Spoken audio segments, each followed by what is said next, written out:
কারো ক্যান্সার দেখে যদি এই দোয়াটা আপনি বিশ্বাসের সাথে পড়েন, জীবনে কোনোদিন ক্যান্সার রোগে আক্রান্ত হবেন না।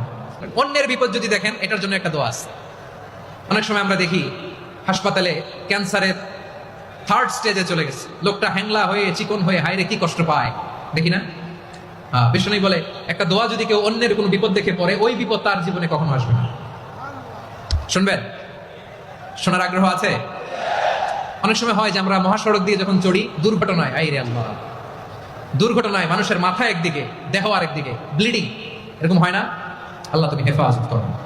বিশ্বনবী বলেন এই দুর্ঘটনা দেখে কেউ যদি এই দোয়াটা পড়ে, তার জীবনে সে কোনোদিন এরকম অ্যাক্সিডেন্টের সম্মুখীন হবে না। শুনবেন? বিশ্বনবী বলেন অন্যের বিপদ দেখে কেউ যদি পড়ে, আলহামদুলিল্লাহিল্লাযী আফানি মিম্মা বাতালাকা বিহি ওয়া ফাদ্দালানি আলা কাসীরিন মিম্মান খালাকা তাফদীলা, মানে প্রশংসা সে আল্লাহর যে আল্লাহ তাআলা তোমাকে যেই জিনিস দিয়ে পরীক্ষা করেছে, আমাকে ওইটা থেকে বাঁচিয়ে দিয়েছে।